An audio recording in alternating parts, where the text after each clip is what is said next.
Good morning, everybody. Today we would like to present the organization design final presentation. Thank you. Thank you. And our topic is Philips. We are group 2. Our group members including David, Lulu, Julia, and me. It's okay, Julia is for the final conclusion.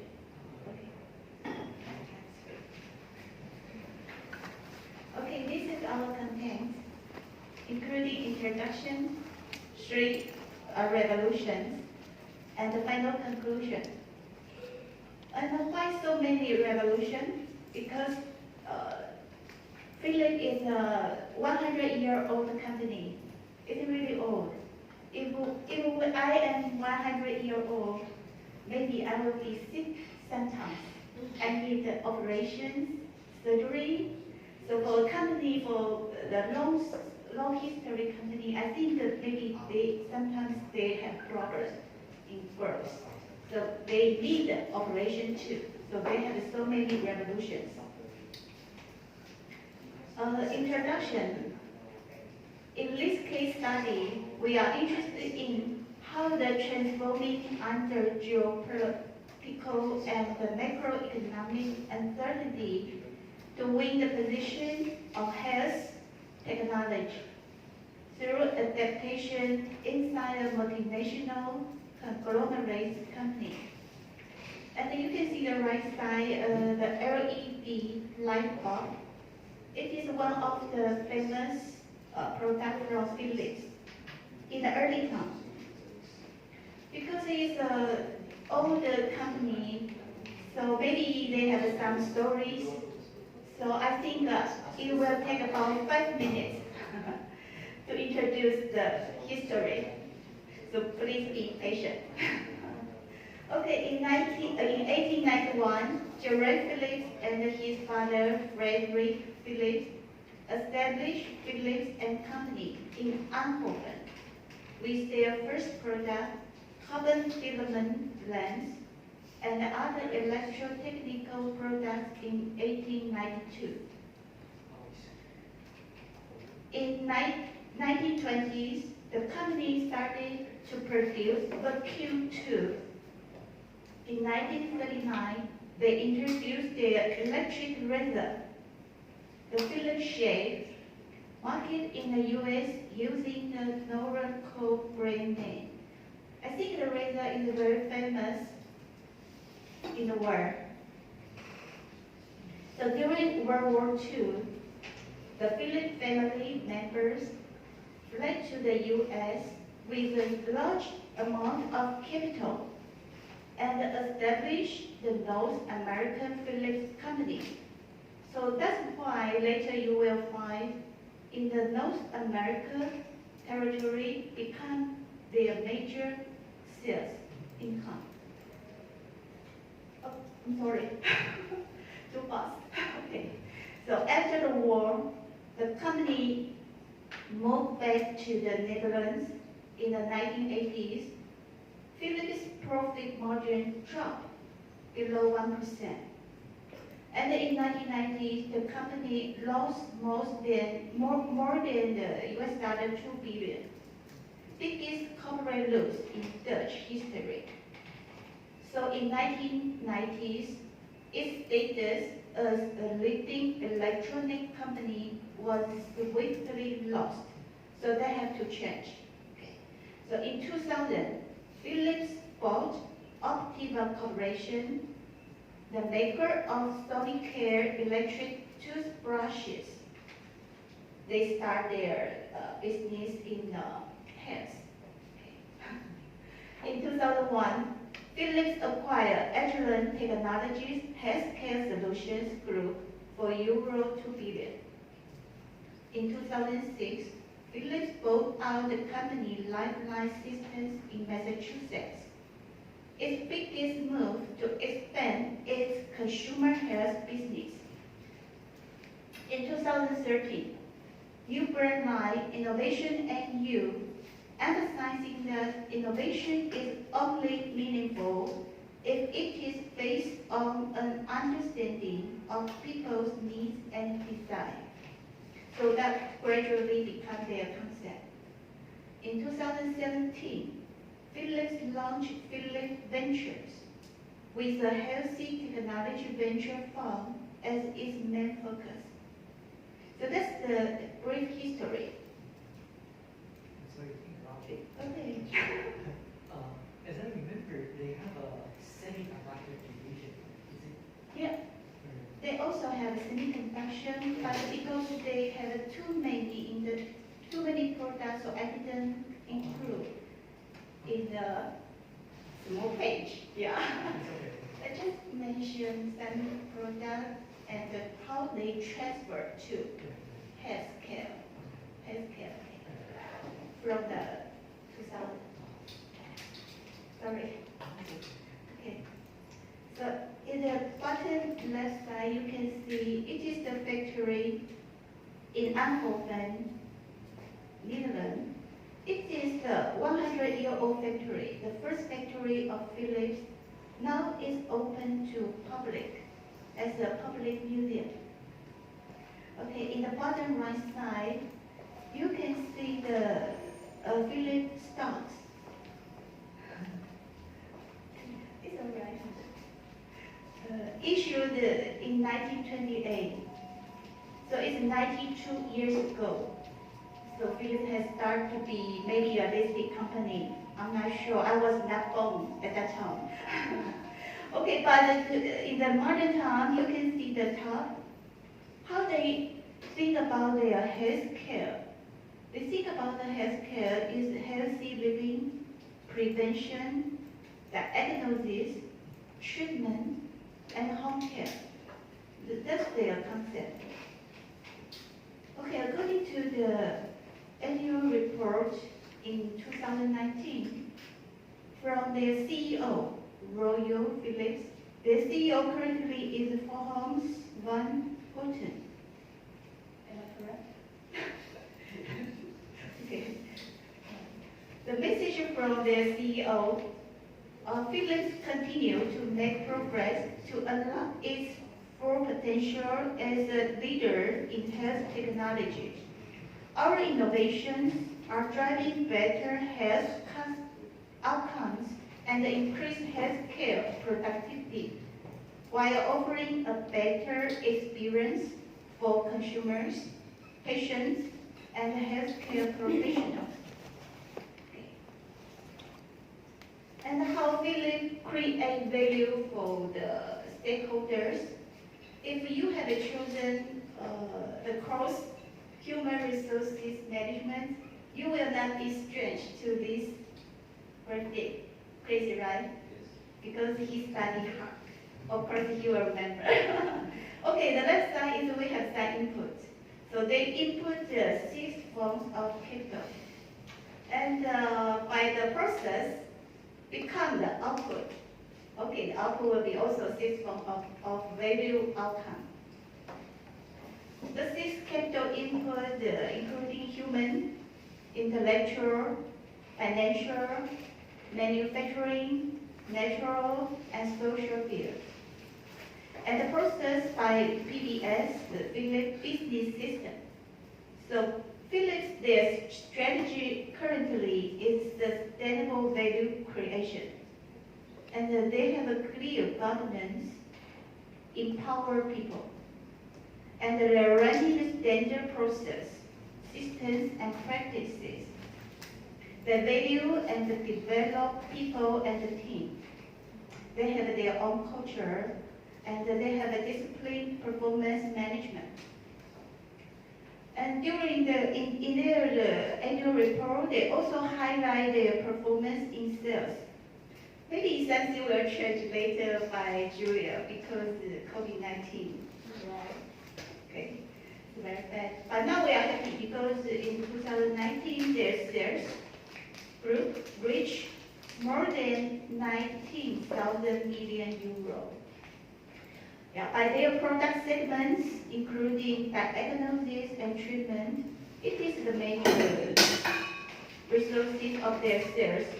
more than 8,000 euro, 8,000 million euro. And the connected cares, more than 4,000 million euro. Personal health, more than 5,000 million euro. And other products. If by geographic area, their sales in mature geography reaching more than 12,000 million euro, that's the major income, including from Western Europe, more than 4,000 million euro. And from North America, I just mentioned before, it's more than 6,000 million euro. But now I see the strongly impact by the COVID-19 because you know the America, the case is too much and the high unemployment rate and the lockdown.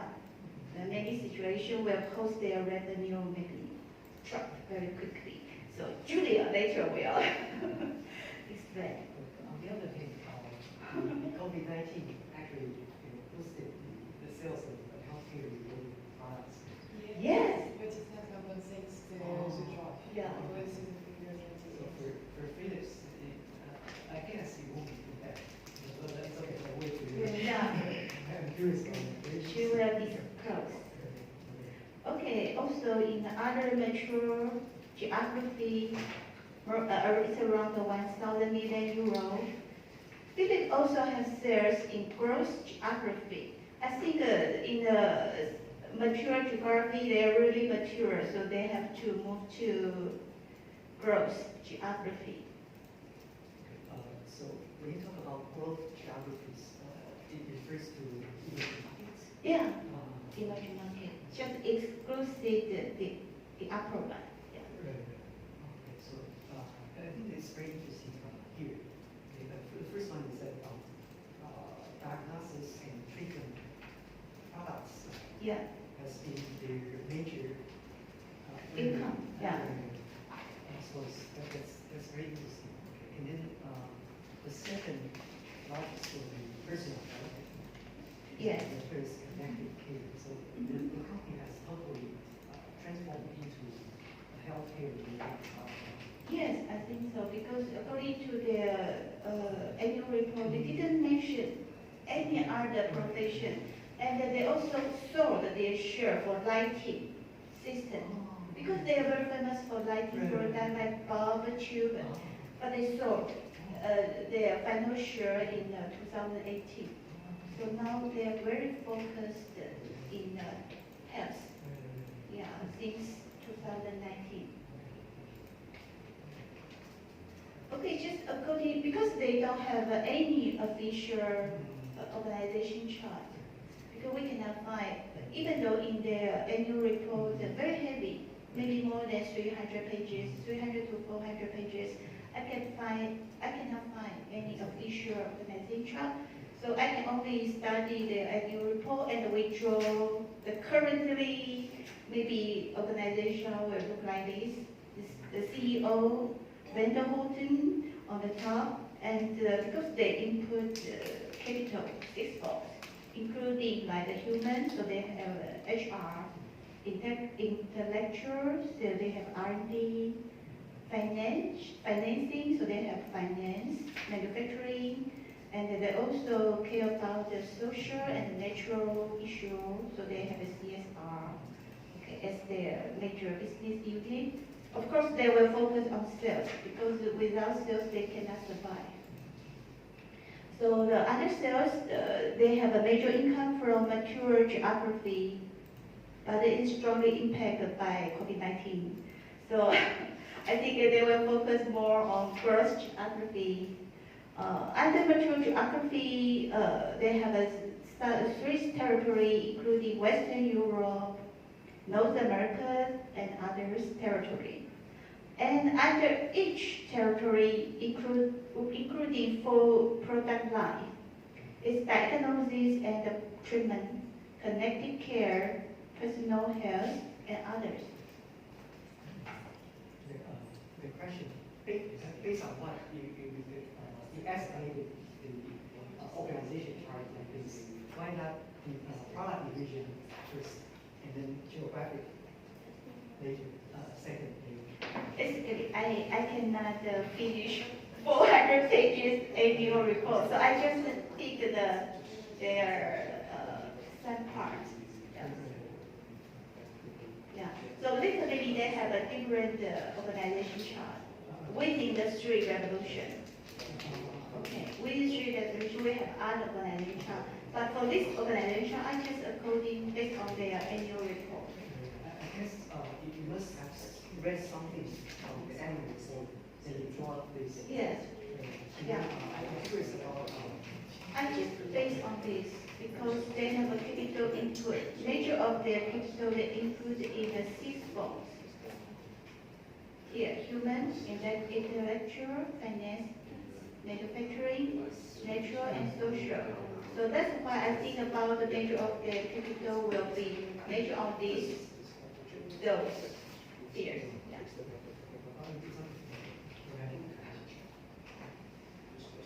Okay, for the first revolution, it's creative destruction and business potential stimulation as their first revolution. The reason for their first revolution is because in the late 80s, struggling against fierce competition and the emergence of Asian economies, like Sony, is their very strong competitors, major competitors.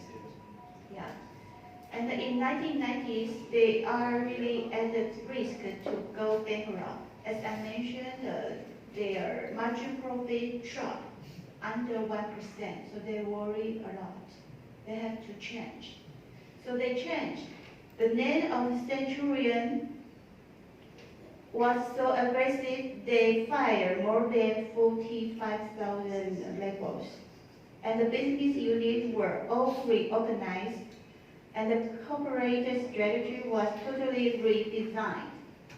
The village changed its behavior from the comprehensive and open leadership to become more strict and dominant. So I think they become more centralized.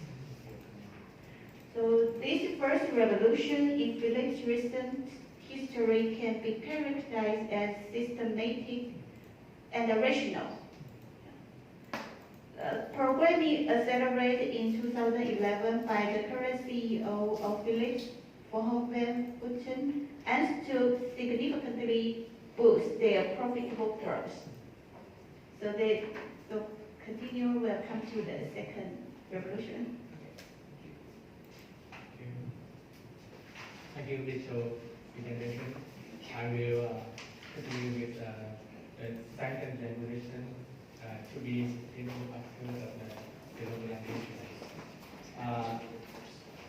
From the end of the century 1995, after the accelerators, Philips has developed a new strategy with a geographic expansion. Following the trend of globalization, Philips has transformed itself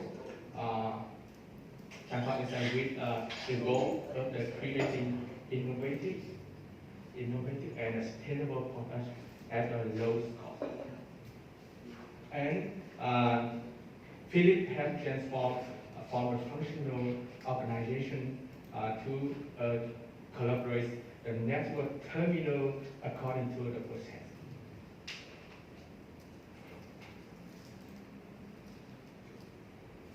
And in other words, Philips has aimed to be linked global supply chains and production.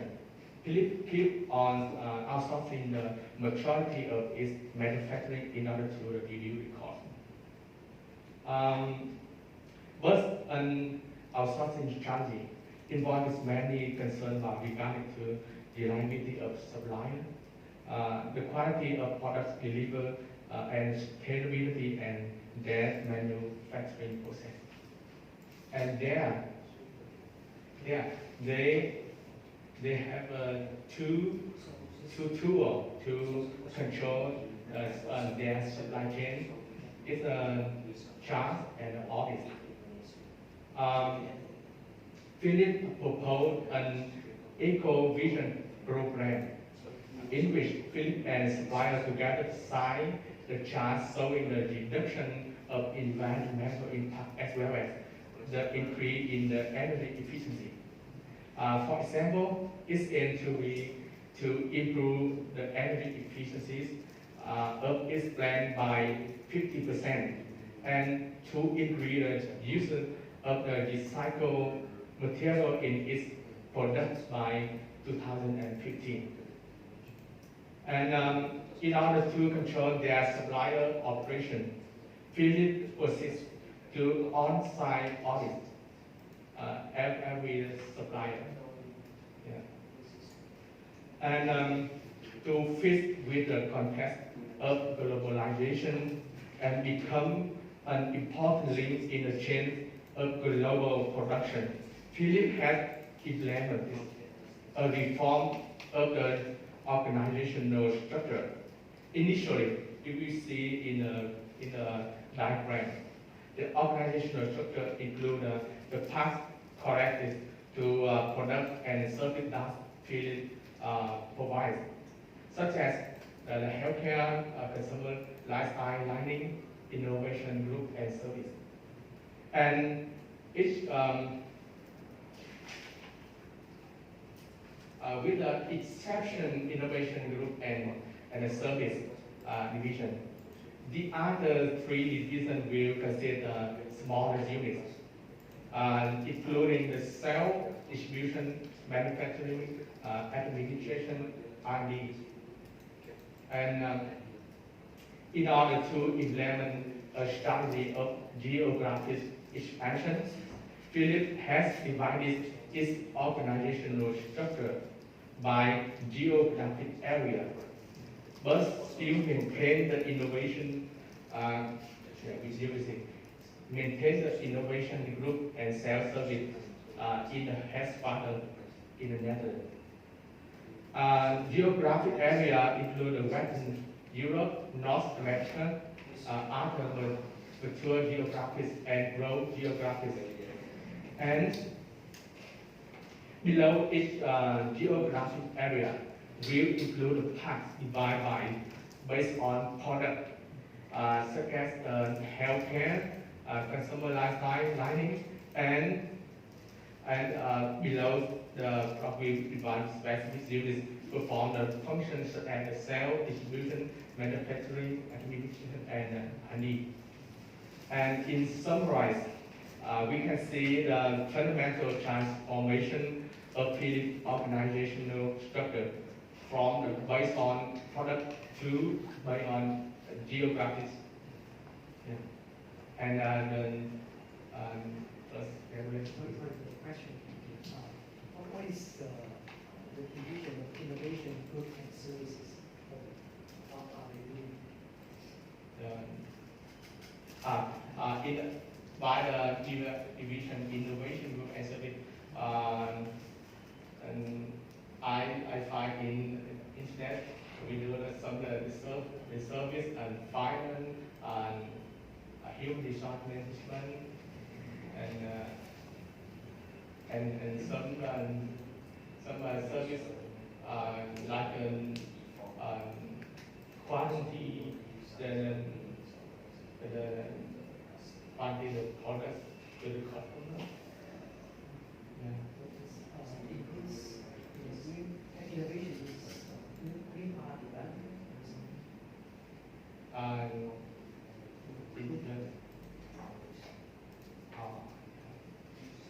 It include the R&D, but just put on the standardized R&D. But in each geographic area, we also and they also have the R&D division. Yeah. I'm curious how they do the division between the innovation and the R&D local R&D regions. For example, here you just mentioned that the innovation, goods and services division is in corporate R&D. Yeah, corporate R&D. And then, for example, in the Western Europe, under each product category, there's an R&D for that product category. Yes. So what is the role and responsibilities of the corporate R&D? They're developing something to be shared across different. Oh, you're not within it. Oh, okay, okay. Thank you.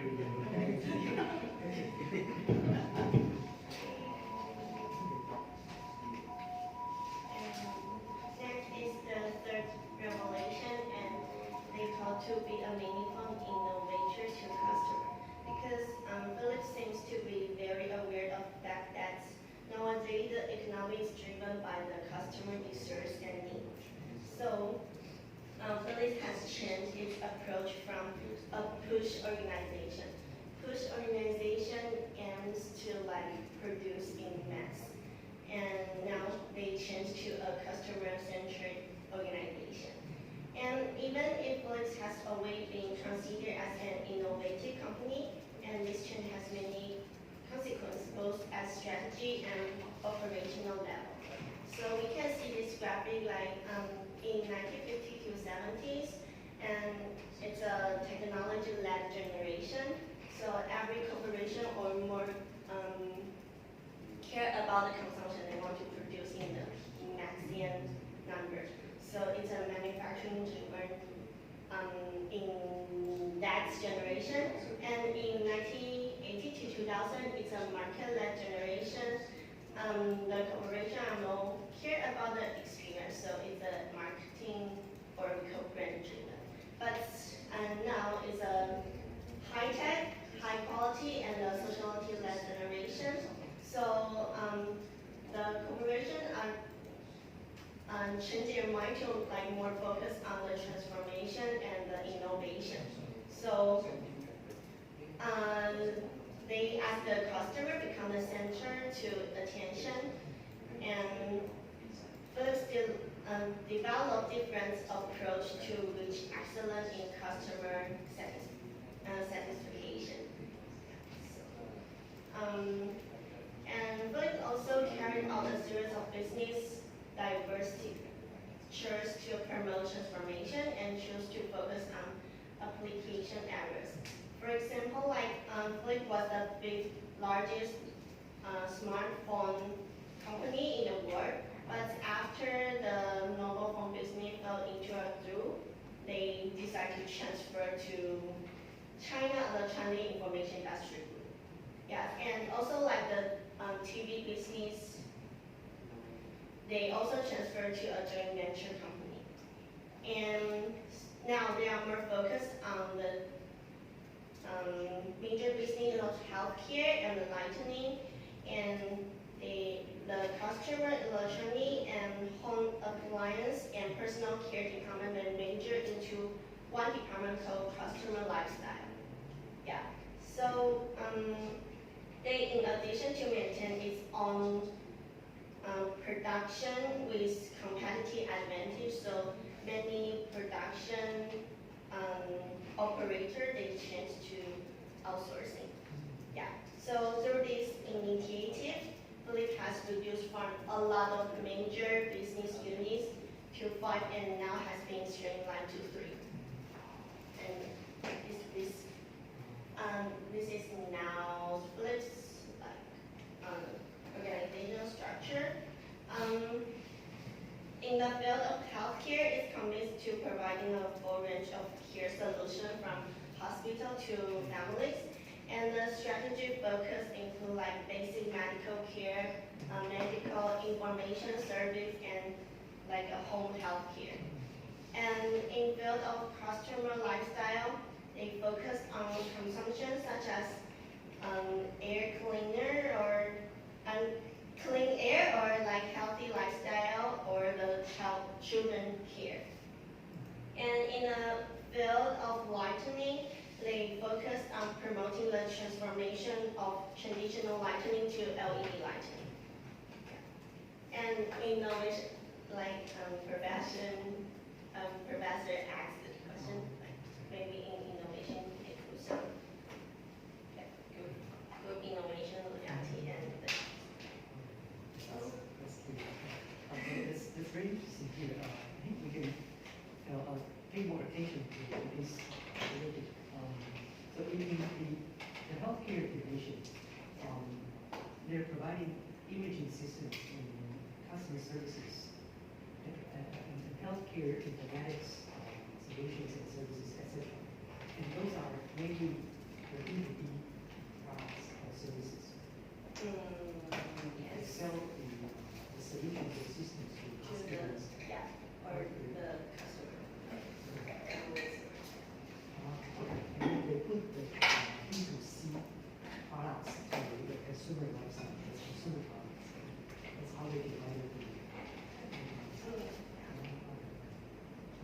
And then another question: do you have any information on the relative performance of each product division? For example, which product division contribute to the highest percentage of your sales revenue? I know that 50% of their activities is about consumer lifestyle and 60 about healthcare now because they drop lightning. But I don't know about innovation equipment services. I think it's more like It's more like internal. yeah, exactly. So it's 60-40. 60/40. Yeah, but- 60 from healthcare. But I don't know exactly. It's just about like which firm is done for this consumer lifestyle. But I don't know what's part of the financial results is produced by the activities. It's okay. Thank you.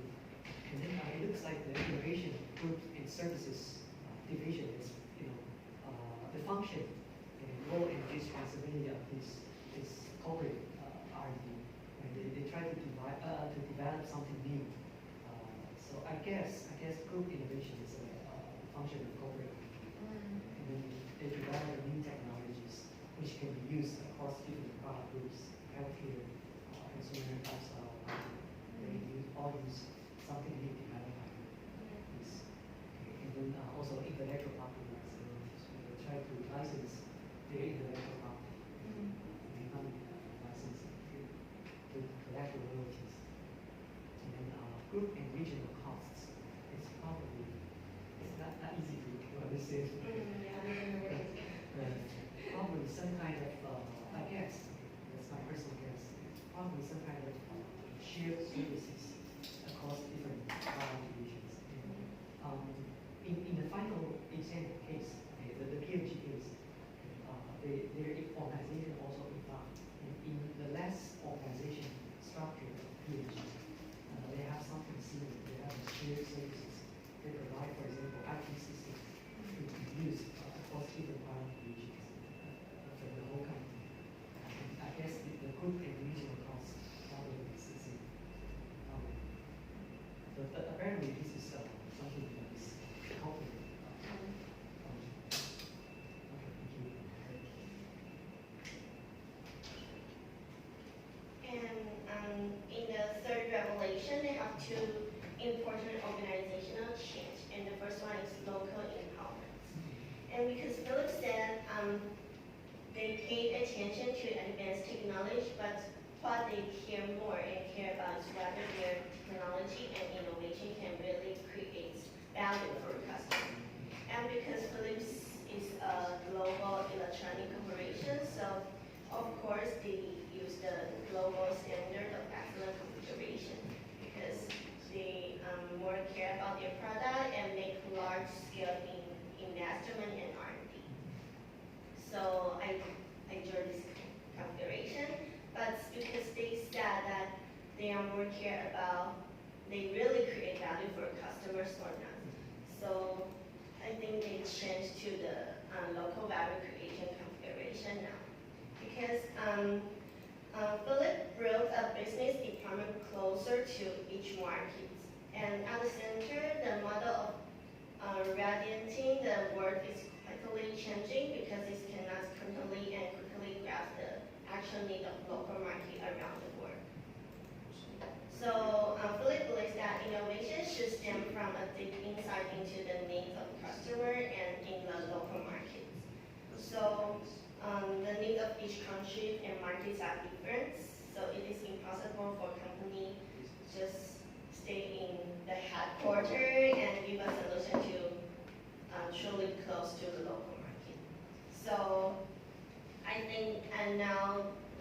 boxes is based on the geography, and because they need to use local R&D talents to innovate using R&D resources and including close cooperation with local university or other R&D institutions, and on the basis of insight into the local market.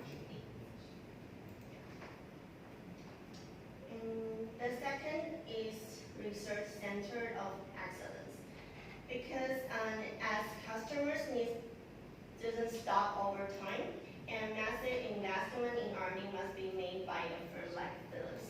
So in highly international organization, geography expansion is often accompanied by a research dimension. So in fact, Philips consider that manufacturing abroad must be supported by technological development early on. So in the early age, the Philips Research Center lack of innovative effectiveness was due to some issue like the duplication of activity and also fragmentation of disparate research and also the insufficient guidance. So Philips understand that's one of the most important factors in innovation success was to coordinate learning and other change-related activity across international boundaries within the whole firm. So in order to structure and rationalize the production of knowledge, the company decided to distribute research activity to specific centers. And I searched on the internet, they have one example like under the Germany, they have the Hamburg branch and Aachen branch, and they merged their R&D together and to investing in light generation and man-machine interface.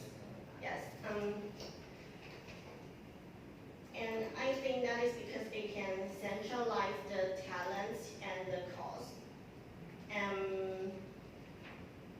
Maybe on the corporation R&D, they only lab like on the internet. They say only 30% are dedicated on basic market research. I think maybe because they want to centralize the talents, so they will reduce to hire the talents in the corporate parts and hire more talents on the specific research, I guess. Yeah. And the next one is add more information to the Research Center of Excellence. It's because Philips treats China as a local market. So China is like their Philips key cultivates country. Because Philips think that it's bullish on the growth potential of personal health products in China and will continue to expand its investment in China. So as Chinese customers increasingly pursue high quality lifestyle. So Philips proposed a strategy to position China as a local market and build China into an important innovation center and operation center for Philips global value creation. And for example, Philips moved the global headquarters and management chain of some important business to China. And because they think that they can make product developments and marketing team work together more closely and can also closer to the needs of the local market. And currently, China has 9 research and development centers, and that then become the second largest research center of Philips in the world. Yeah, so because the key point is they want to be closer to the local market, and that Philips can making decision locally. So for example, as we know, the China's air pollution is really serious. So for this reason, Philip was at the research center of air cleaner in China. So yeah, in here, and which is the best way to observing the climate and the customer behavior. So, question here. So when they set up the R&D centers in China, they develop the products, for example, like air cleaners, to be used locally only in China, or the product is also sold in other regions. I think it's sold in globally, but because China is the most air pollution, most, yeah, so, they want to like observing the phenomenon in there, yeah. I understand what you're trying to say. China, because of high degree of pollution, Yeah. air pollution, so it's a very good place to develop a product like the air cleaning. My question is that when they develop a product in China, do they export the product developed and manufactured in China to other regions? But the majority of the products are still from China. Yeah, I think just the air cleaners are made in China, but the product you can buy. Thank you.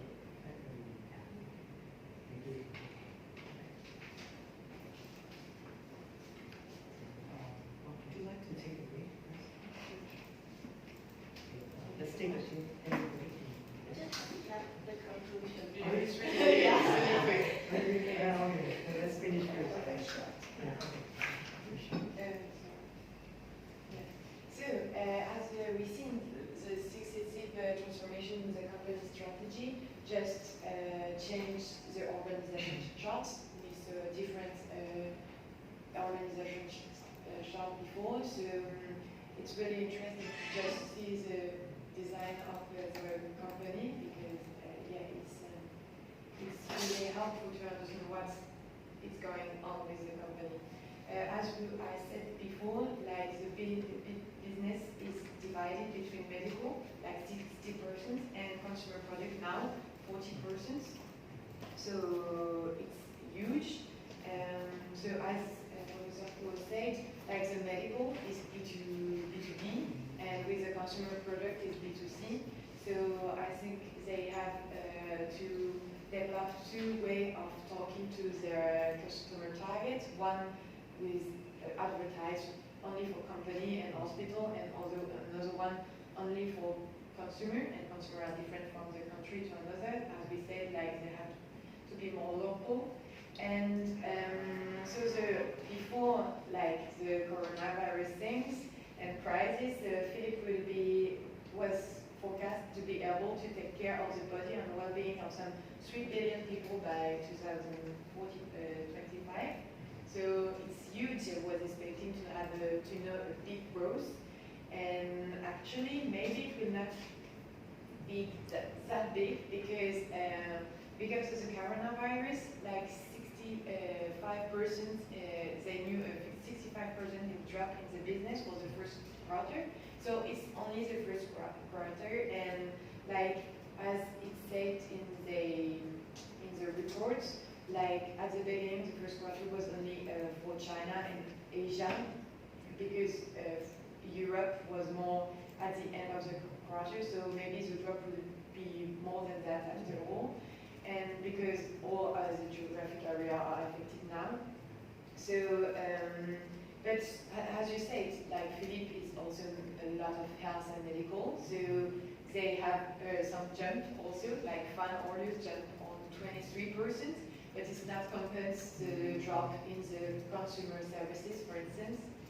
And so that's why they reorganize the company to put some efforts where the activity is growing, so for fun, for instance, and there is an investment 100 million euros to accelerate its production volume in fans.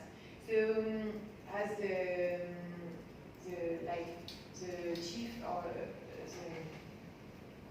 the CEO, the CEO said in the report, maybe Philippe will reorganize after the crisis to focus more, to put more effort on the health and security activities in order to be more prepared for new crisis after all.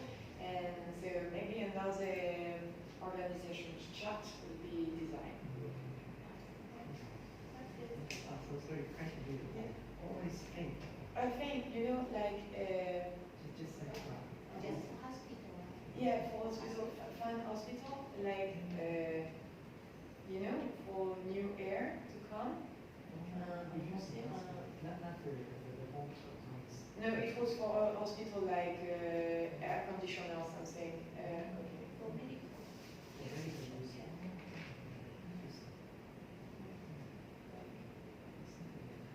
You know, like this, but for hospital, like for, yeah.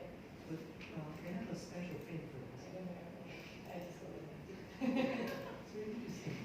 But I think also it's like air cleaner for home, because they have two kind of fan, like for hospital with air conditioner and air cleaner for home, because people in the US are thinking that if the air is clean in their house, they will be prevent to have the coronavirus. So I think also it's this kind of fan. People just would find out, so I don't know exactly which kind of fan it is. Right.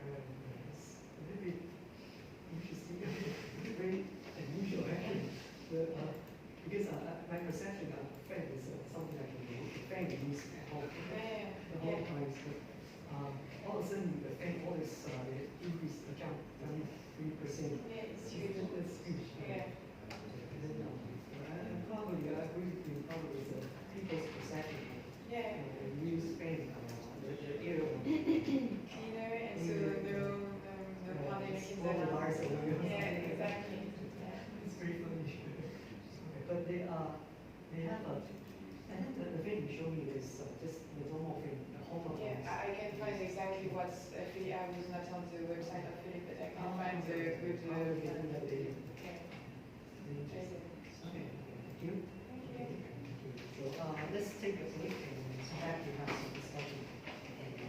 Okay, thank you.